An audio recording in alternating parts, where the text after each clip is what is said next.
Hey there, Alan here, rvacrossamerica.net. It is February 25th, which I guess means 10 months till Christmas. And I'm kind of looking forward to next winter because this winter hasn't been much of a winter. It's about 8 o'clock in the morning. I have the next 3 days off, and a good friend and I are going over to Bryce Canyon, and we're going to do a lot of hiking over the next 3 days. We're going to drive through some spectacular scenery, and a lot of it's going to be captured on my dash cam. We'll be using other camera equipment to shoot video in various places.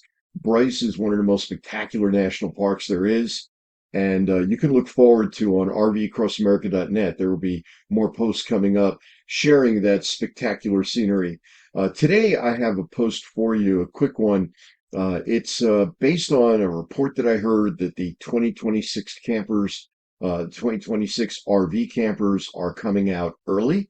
The source I have says June, which is a month or two earlier than what most companies release. Some companies release them as early as May, but June is still a very early release for most companies.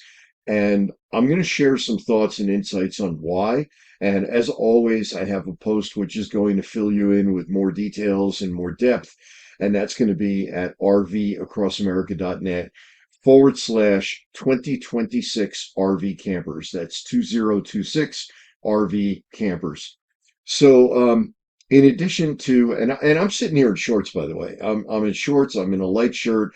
We're going hiking. It was like 70 degrees here yesterday. The ski hill got up to about 50, and it's just a sad story. They didn't blow enough snow during the winter, and now what little there is melting back, and I'm due back on the mountain on Friday, and God knows what condition it'll be in. We'll see. But this is definitely coming to an unceremonious end unless March brings in some serious, serious snowfall, which the computer models are suggesting might happen at least for a couple of days. But then right after it, who knows? I mean, if the sun comes out and it goes back up to 50, that's it. Like I say, we're heading down to Bryce. It's a February trip into a national park in Utah, which is normally fairly cold, frigid, snow, ice. Nope, none of that. We're going to wear shorts. We're going to be in light shirts, and we're certainly going to have whatever equipment we need in the way of water and food and such. Anyway, let's talk about the 2026s arriving early.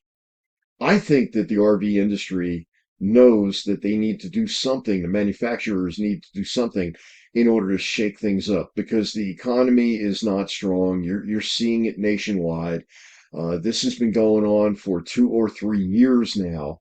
It's I have hope that it's going to get better, but I don't expect it to turn around right away. And as a result, the RV industry is releasing the 2026s early. Now that, in my estimation, creates more problems than it solves. It's going to give the RV manufacturers an opportunity for some buzz. It gives them an opportunity to play up the RV shows. And if you've been following my site, make sure you go to my recent post about RV show season. That's one you need to know about, and also about RV financing. That's a very important post. This post will talk about by bringing out the 26s early, what does it do? Well, I get into numbers in the post, but very generally, what'll happen is if you own a camper, it makes it a year older a little earlier. Meaning that if you have a 2020, it's now 5 model years old when the sixes come out. Even if it's in June of 25, it's 6 model years old, which obviously doesn't help its resale value. It creates a bigger problem for dealers. I've got some data for you in the post, again at rvcrossamerica.net/2026 RV campers. By the way, I've got my Aero Gardens here. They're growing nicely, and I'm going to do a post about those because this is probably the most successful growth I've had yet. And I've got two Aero Garden bounties that are really, really nice and have a good variety of edible plants in them. So the dealers, just like car dealers, there's a lot of YouTubers talking about car dealers out there and what's going on with car dealers. I'll tell you, there's a lot of RV dealers sitting on, well, 25s. When I was in the RV business, I knew that when the 26s came out, most, if not all, the 25s have to be gone. Well, there's a whole lot of 25s still around. I've got the numbers in the post, sitting on dealer lots. Well, there's also a whole lot of 24s, and there's even a bunch of 23s. And I even found a little over 1,022s, about 1,122s that are still sitting on dealers' lots nationwide, brand new campers.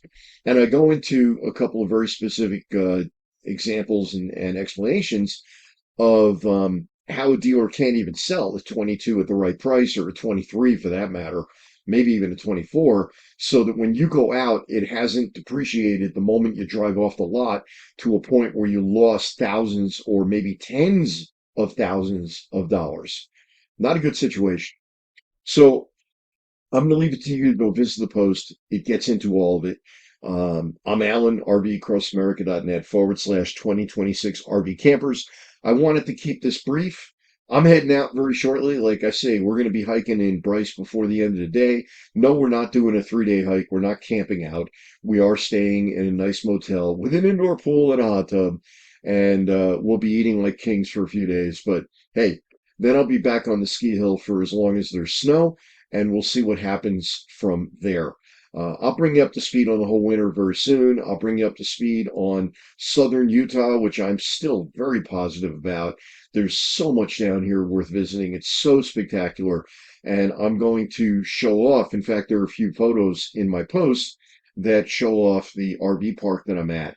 And I would highly recommend that as a base camp for where you can then travel to other places that are within an hour or 2 hours drive, and many of them very much less than an hour to get to.